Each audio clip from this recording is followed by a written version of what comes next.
اعوذ باللہ من الشیطان الرجیم بسم اللہ الرحمن الرحیم۔ خواتین و حضرات، آپ کی خدمت میں پچھلے پروگرام میں روزہ توڑنے والی چیزوں کے بارے میں ہم نے چند باتیں عرض کی تھیں،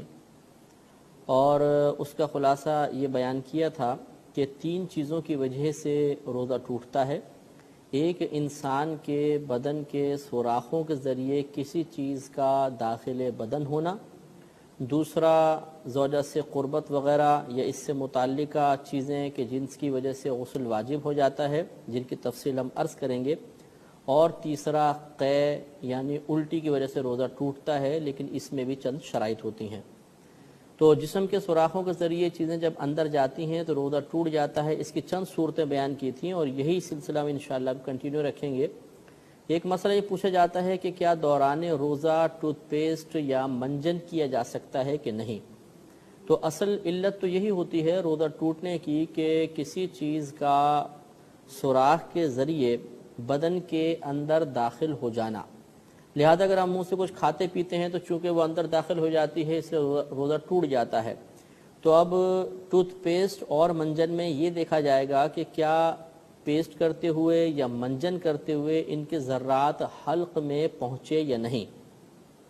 تو اگر تو حلق تک نہیں پہنچے تو روزہ نہیں ٹوٹے گا، اور حلق تک پہنچ گئے تو ٹوٹ جائے گا۔ لیکن افضل اور اولا طریقہ یہی ہوتا ہے کہ انسان جب سحری کر رہا ہو تو سحری بند ہونے سے 5-7 منٹ پہلے ہی فارغ ہو کر پیسٹ وغیرہ کر کے اچھی طرح فراغت حاصل کر لے۔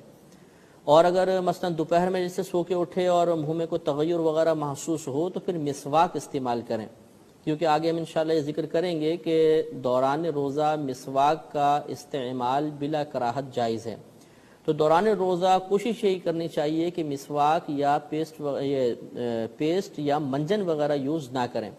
کہ اگرچہ ان کے ذرات حلق تک نہ بھی پہنچے، لیکن یہاں ایک مسئلہ اور ضرور ہو جاتا ہے، اور وہ یہ ہے کہ دوران روزہ بغیر کسی عذر کے کوئی شے چکھنا یہ مکروہ ہوتا ہے۔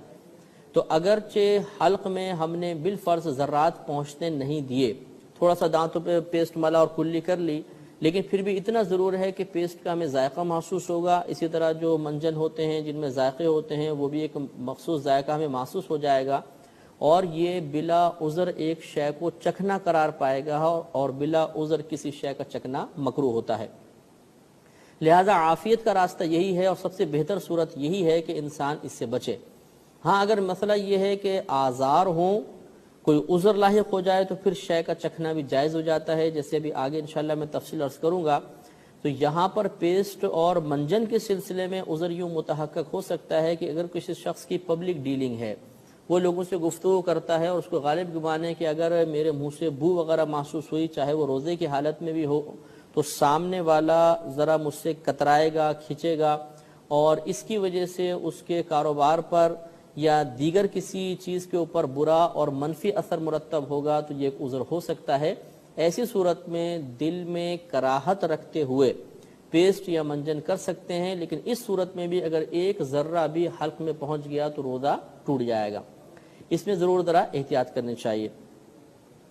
ایک مسئلہ یہ یاد رکھیں کہ بالفرض اگر کوئی چیز چبائی، مثال کے طور پر ٹافی وغیرہ تھی اور وہ دانتوں میں جم گئی تھی، ابھی میں نے پہلے مسئلہ عرض کیا تھا کہ بوٹی اگر اندر چلی گئی اور روٹی کا ٹکڑا چلا گیا اور وہ چنے سے چھوٹا ہے تو حرج نہیں، لیکن یہ مسئلہ یہ ہے کہ شکر وغیرہ کوئی ہو، میٹھی چیز یا ٹافی وغیرہ چبائی تھی، اور اس سے پہلے کہ ہم اسے دور کرتے سحری بند ہو گئی، اور پھر وہ گھل کر منہ تھوک کے ذریعے حلق میں پہنچی اور مٹھاس وغیرہ محسوس ہو گئی، تو اس سے بھی روزہ ٹوٹ جائے گا۔ لہذا معلوم یہ ہوا کہ عافیت کا راستہ یہ ہے کہ انسان سحری بند ہونے سے پہلے اپنے منہ کو ہر قسم کے ذرات سے پاک و صاف کر لے۔ ایک مسئلہ یہ بھی ہوتا ہے کہ بسا اوقات انسان دوران روزہ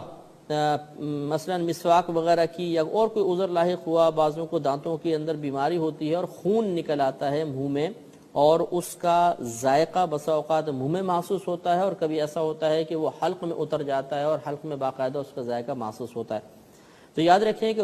خون نکلنے سے روزہ نہیں جاتا، لیکن اگر وہ خون حلق میں اتر گیا تو اب روزہ ٹوٹ جائے گا۔ لہٰذا ہم یہ دیکھیں گے اگر منہ سے خون نکلا اور وہ حلق تک نہیں پہنچا تھا، ہم نے باہر تھوک دیا ہے تو روزہ نہیں گیا، کہ صرف خون نکلنے سے روزہ نہیں جاتا بلکہ اس کا حلق میں اترنا یہ لازم ہوتا ہے. اب وہ نہیں اترا تو روزہ ہمارا باقی رہے گا. اور اگر خدا نخواستہ وہ حلق میں اتر گیا, ہمیں باقاعدہ اس کی نمکینی یا ذائقہ محسوس ہوا, تو اس صورت میں روزہ ٹوٹ جائے گا. ایک مسئلہ یہ بھی یاد رکھیے کہ اگر مثلاً کوئی وضو کر رہا تھا اور روزہ اس کو یاد تھا, بڑی احتیاط سے کلی کر رہا تھا کہ اچانک کسی کا دھکا لگا اور اس کی وجہ سے پانی اس کے حلق میں چلا گیا, تو اب اگرچہ اس کا روزہ توڑنے کا ارادہ نہیں ہے, لیکن چونکہ روزہ یاد ہے, ایسی صورت میں اگر حلق میں پانی چلا جائے تو اس سے بھی روزہ ٹوٹ جاتا ہے. اب اس پر وہ گناہگار نہیں ہوگا کیونکہ اس کا اپنا قصور نہیں ہے, یہ تو کسی اور شخص کے دھکے کی وجہ سے ایسا ہو گیا, لیکن بہرحال روزہ اس سے بھی ٹوٹ جائے گا. تو اگر کوئی جان بوجھ کر پانی پی لے تب بھی ٹوٹ جاتا ہے, اور اگر کسی مطلب روزہ یاد ہے اور بلا ارادہ کوئی چیز اندر چلی گئی, اس سے بھی روزہ ٹوٹ جاتا ہے. تو جان بوجھ کر روزہ توڑیں گے تو اس کو کہتے ہیں قصدن روزہ توڑنا یا عمدن روزہ توڑنا. اور اگر روزہ یاد تھا لیکن اور روزہ توڑنے کا ارادہ بھی نہیں ہے, اچانک کسی وجہ سے حلق میں وغیرہ میں پانی چلا گیا, تو اس کو کہتے ہیں خطأن روزہ توڑنا. تو یہ خطأن ٹوٹے چاہے قصدن ٹوٹے, دونوں صورتوں میں ٹوٹنے کا حکم ہوتا ہے, لیکن احکام کے اعتبار سے فرق ہوگا جو ہم آگے بیان کریں گے کہ قصدن کے اندر قضا کفارہ دونوں ہوتے ہیں, لیکن خطأن اگر روزہ ٹوٹتا ہے تو صرف قضا ہوتی ہے, کفارہ نہیں ہوتا. لیکن بالتفصیل انشاءاللہ کلام آگے کیا جائے گا. ایک مسئلہ بھی یاد رکھیں کہ بسا اوقات خواتین جیسے رضائی میں ڈورے ڈال رہی ہیں یا ویسے ہی کوئی چیز سی رہی ہیں, تو بعض اوقات دھاگا منہ میں لے لیتی ہیں, یا سوئی میں ڈالتے ہوئے اس طرح دھاگا گیلا کر کے ڈالتی ہیں, اور بعض کچے دھاگے ہوتے ہیں ان کا رنگ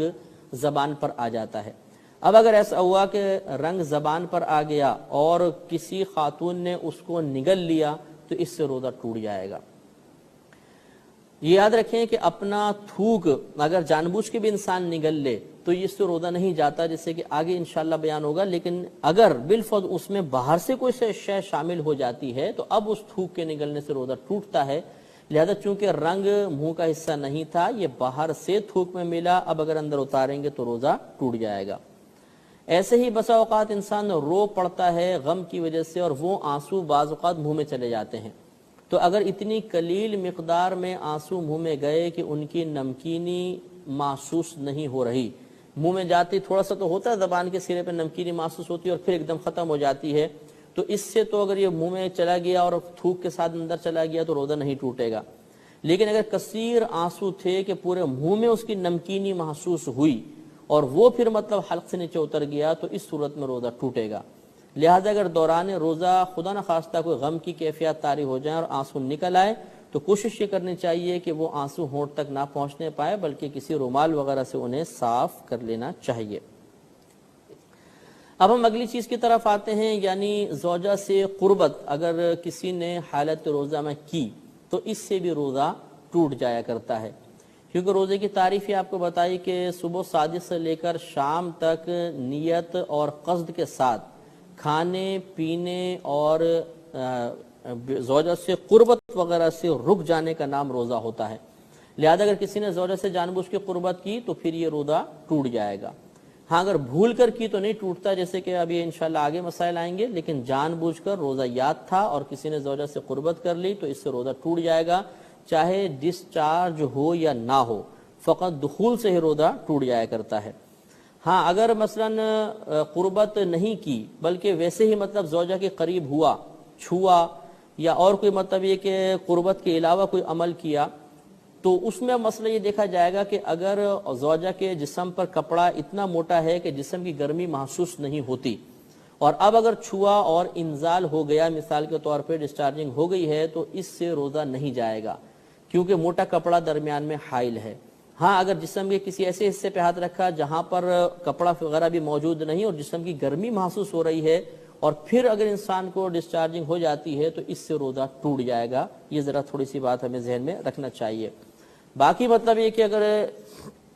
ڈسچارج وغیرہ نہ ہو انسان اور مطلب یا موٹے کپڑے خاتون نے پہنے ہوئے ہیں, تو زوجہ کی قربت مطلقاً منع نہیں ہوتی ہے, قریب ہو سکتے ہیں روزے میں, لیکن مسئلہ وہی ہے کہ یا تو ایک جو ہم قربت جس کو مطلب وظیفہ زوجیت کہا جاتا ہے اس سے روزہ ٹوٹے گا, یا بلا حائل جسم کو ایسے ہاتھ لگانا کہ جسم کی گرمی باقاعدہ محسوس ہو رہی ہو, اب اگر ڈسچارجنگ ہوگی تب روزہ ٹوٹ جائے گا, ورنہ نہیں ٹوٹے گا. ایک مسئلہ اس میں یہ بھی یاد رکھیں کہ بعض اوقات خدا نخواستہ یہ نوجوانوں میں یہ عادت بعضوں میں ہوتی ہے کہ کسی نے جان بوجھ کر اپنے اوپر غسل واجب کیا، تو اب یاد رکھیں کہ اس نے اگر جان بوجھ کر غسل واجب کرنے کی کئی صورتیں ہو سکتی ہیں۔ ایک یہ کہ مثال کے طور پر وہ کوئی برا منظر دیکھ رہا تھا اور اس نے کوئی عمل نہیں کیا، بس برا منظر دیکھنے کی وجہ سے اس کو ڈسچارجنگ ہو جاتی ہے، تو اس صورت میں تو حکم روزہ ٹوٹنے کا نہیں ہوتا۔ لیکن اگر ایسا ہوا کہ اس نے جان بوجھ کے کوئی ایسا فعل کیا، کوئی ایسا عمل کیا کہ جس سے پھر مطلب اس پہ غسل واجب ہوا، تو اس فعل کے کرنے کی وجہ سے انسان پر غسل واجب ہوگا اور اس کا روزہ بھی ٹوٹ جائے گا۔ تیسری چیز جو ہم نے بتائی وہ قے ہوتی ہے۔ الٹی کے ذریعے روزہ ٹوٹنے کے لیے 3 شرطیں ہوتی ہیں۔ جب یہ 3 شرائط جمع ہوں گی تو ہم الٹی کے ذریعے روزہ ٹوٹنے کا حکم لگائیں گے۔ اگر یہ 3 شرطوں میں سے کوئی ایک بھی نہ ہوئی تو پھر روزہ نہیں جائے گا۔ اس میں سے پہلی شرط یہ ہے کہ جب قے آئے اس وقت انسان کو اپنا روزہ دار ہونا یاد ہو۔ نمبر 2، الٹی کے نکالنے کے لیے جان بوجھ کر کوئی عمل کیا گیا ہو، خود بخود الٹی نہ آئی ہو۔ لہذا مثال کے طور پہ کسی نے حق میں انگلی وغیرہ ماری یا کوئی اور ایسا فعل کیا کہ جس سے الٹی باہر آئی ہے، اس کے عمل کے ذریعے خود اس نے الٹی نکالی ہے، تو اس صورت میں ومیٹنگ وغیرہ سے اس کا روزہ جائے گا، ورنہ نہیں جائے گا۔ اور تیسری اس کی شرط یہ ہوتی ہے کہ وہ قے اتنی زیادہ مقدار میں آئے کہ جس کو روکنا ممکن نہ ہو، جو بہت ایک دم اچانک آتی ہے تیزی کے ساتھ اور پھر روکنا ممکن نہیں ہوتا، منہ بند نہیں ہوتا، اس کو شرعی اصطلاح میں منہ بھر قے کہتے ہیں۔ تو اگر منہ بھر قے آ گئی تو انسان کا روزہ ٹوٹ جائے گا۔ لہذا اگر قے آئے تو سب سے پہلے غور کریں کہ روزہ یاد ہے کہ نہیں۔ دوسری بات یہ کہ کیا ہم نے کوئی عمل سے قے باہر نکالی تھی یا خود بخود طبیعت نے مالش کی اور ہو گئی۔ اور تیسرا یہ کہ وہ منہ بھر تھی یا نہیں تھی۔ اگر یہ تینوں شرطیں جمع ہو جاتی ہیں کہ روزہ یاد بھی تھا، جان بوجھ کے الٹی نکالی اور وہ منہ بھر تھی، تو روزہ ٹوٹ گیا، ورنہ نہیں ٹوٹے گا۔ تو یہ 3 چیزیں ایسی تھیں جن سے ہمارا روزے ٹوٹ جاتے ہیں، ان کو یاد رکھیے۔ اب ہم ان چیزوں کا بیان کرتے ہیں جن سے روزہ نہیں جاتا، تاکہ اور ہمیں مکمل طور پہ معرفت حاصل ہو جائے اور اس معاملے میں مکمل انکشاف حاصل ہو جائے۔ اس میں پہلی بات یاد رکھیں کہ اگر کسی نے بھول کر کوئی چیز کھا لی یا پی لی، چاہے پیٹ بھر کر کھا لے، چاہے مکمل طور پہ اپنی پیاس بجھا لے، لیکن روزہ یاد نہ ہو تو اس کا روزہ نہیں جائے گا۔ نبی کریم صلی اللہ علیہ وسلم کی بارگاہ میں ایسی ایک مسئلہ پیش ہوا کہ کسی شخص نے بھول کر کھا پی لیا تھا، مسئلہ پیش ہوا تو آپ نے ارشاد فرمایا کہ وہ اپنا روزہ پورا کر لے، اس لیے کہ اسے اللہ تبارک و تعالی نے کھلایا اور پلایا ہے۔ گویا کہ اگر کوئی بھول کر کھا پی لیتا ہے تو یہ من جانب اللہ، گویا کہ اس کو کھلایا پلایا جا رہا ہے، روزے میں کوئی فرق نہیں پڑے گا، اور یہ حدیث پاک بخاری اور مسلم دونوں میں موجود ہے۔ ایک مسئلہ اس میں یاد رکھیں کہ بعض اوقات ایسا ہوتا ہے ہم کسی کو کھاتے پیتے دیکھتے ہیں رمضان میں، حالانکہ ہمیں معلوم ہے کہ اس نے روزہ رکھا ہوا تھا، تو کیا اب اسے یاد دلانا واجب ہے یا نہیں ہے؟ تو فقہائے عظام نے ارشاد فرمایا کہ اگر دیکھنے والا یہ سمجھتا ہے کہ یہ نوجوان یا بوڑھا جو بھی کھا پی رہا ہے یہ طاقتور ہے، اگر میں اس کو کھانے پینے سے روکوں گا تب بھی یہ آسانی سے روزہ پورا کر لے گا، تو پھر واجب ہوتا ہے کہ ہم انہیں یاد دلائیں کہ آپ کا روزہ ہے، آپ کھانا پینا چھوڑ دیں۔ لیکن اگر کوئی نوجوان بہت ہی کمزور ہے، کوئی بوڑھا بہت ہی کمزور ہے، اور دیکھنے والے کو غالب گمان ہے کہ اگر میں ابھی اس کو کھانے پینے سے روک لوں گا تو ان کے لیے روزہ پورا کرنا انتہائی دشوار ہو جائے گا، تو اب اس کی اجازت ہے کہ انہیں نہ ٹوکا جائے، کھانے پینے دیا جائے، تاکہ وہ اپنا روزہ آسانی سے پورا کر لیں۔ اور اس میں یاد رکھیں کہ نوجوان یا بوڑھے کی کوئی تخصیص نہیں ہے۔ جیسے بعضوں نے یہ سمجھا کہ اگر بوڑھا کھا رہا ہو تو اس کو نہ روکیں، نوجوان کھا رہا ہو تو اس کو روک لیں۔ یہ تو مطلب جسمانی طاقت پر موقوف ہوتا ہے کہ بعض نوجوان بڑے کمزور ہوتے ہیں، ان کے مقابلے میں بوڑھے ان سے زیادہ طاقتور ہوتے ہیں، اور بعض اوقات ایسا ہوتا ہے کہ بوڑھا کمزور ہوتا ہے اور نوجوان طاقتور ہوتا ہے۔ لہذا نوجوانی یا بڑھاپے کا اعتبار نہیں ہے، بلکہ قوت اور ضعف کا، کمزوری کا اعتبار ہے۔ لہذا دیکھنے والا اگر یہ دیکھتا ہے کہ یہ نوجوان یا بوڑھا ہے اور کھانے پینے سے روزہ اچھے انداز سے پورا کر لے گا، روکوں گا تو شدید دقت میں مبتلا ہو جائے گا، تو پھر تو منع نہ کرے، ورنہ اس کو روکنا واجب ہوتا ہے۔ دوسری مسئلہ یہ ہے جیسے ہم نے بتایا کہ کان میں کسی نے دوائی ڈال لی، تیل ڈال لیا، پانی وغیرہ جان بوجھ کر ڈال لیا، تو چونکہ کان اور حلق کے درمیان روٹ نہیں ہے لہذا روزہ نہیں جائے گا۔ ہاں اگر کسی کا کان کا پردہ پھٹا ہوا ہے تو پھر روزہ ٹوٹ جائے گا۔ اسی طریقے سے اگر کسی نے اس کو روزہ یاد نہیں تھا اور وہ زوجہ سے قربت کر بیٹھا تو ایسی صورت میں چونکہ روزہ یاد نہیں ہے تو جب چیز یاد نہ ہو تو شریعت نے اس کو معاف رکھا ہے، اس صورت میں بھی روزہ نہیں جایا کرے گا، نہیں جائے گا۔ اور یہ بھی یاد رکھیں کہ اسی طریقے سے دھوئیں کا جیسے مسئلہ بیان کیا بالتفصیل بیان ہو گیا ہے، لیکن ایک دفعہ مزید معرفت کے لیے عرض کر دیتا ہوں کہ اگر کسی نے جان بوجھ کر دھوئیں کو اندر لے جانا کا عمل نہیں کیا تو اس کا روزہ قائم ہے، جان بوجھ کے کرے گا تو ٹوٹے گا۔ لہذا جیسے بعض علاقے ایسے ہوتے ہیں اس میں کثیر بسیں چلتی ہیں اور بہت زیادہ ڈیزل والی بسیں تو بہت ہی دھواں چھوڑتی ہیں،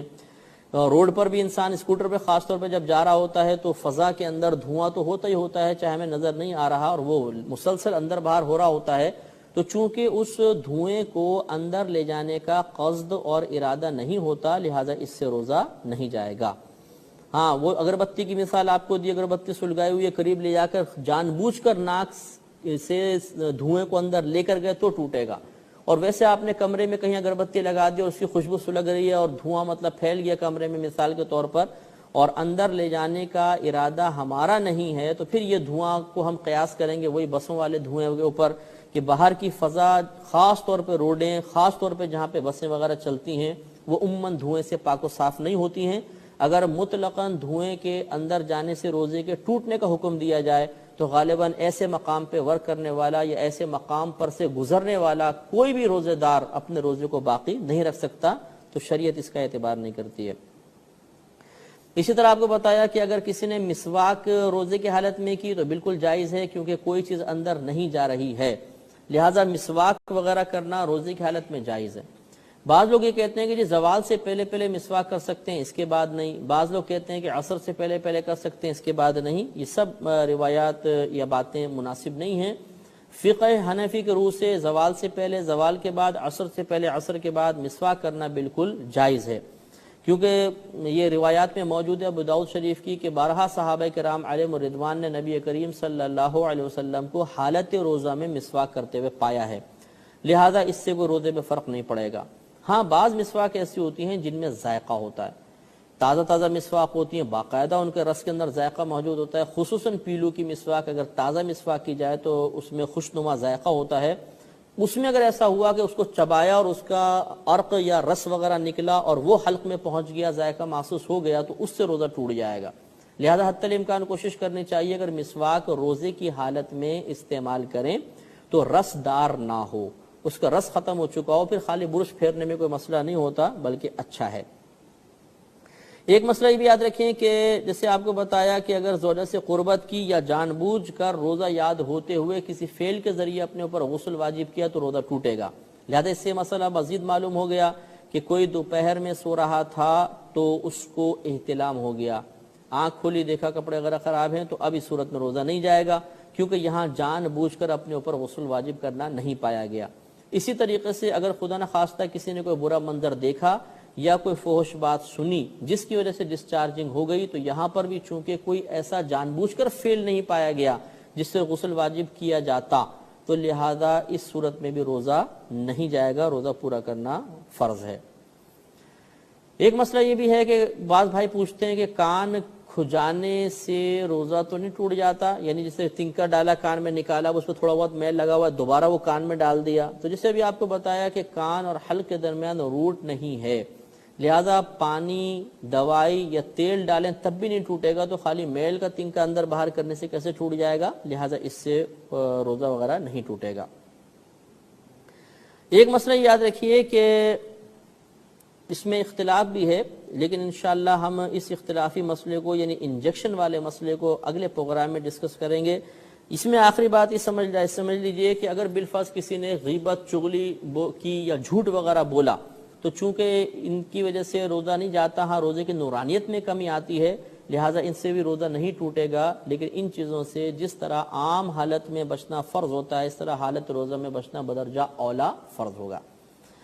انشاءاللہ تعالی اسی سے متعلقہ بقیہ مسائل اگلے پروگرام میں آپ کی خدمت میں عرض کریں گے۔ اب اپنے میزبان کو اجازت مرحمت فرمائیں، وآخر دعوانا ان الحمدللہ رب العالمین۔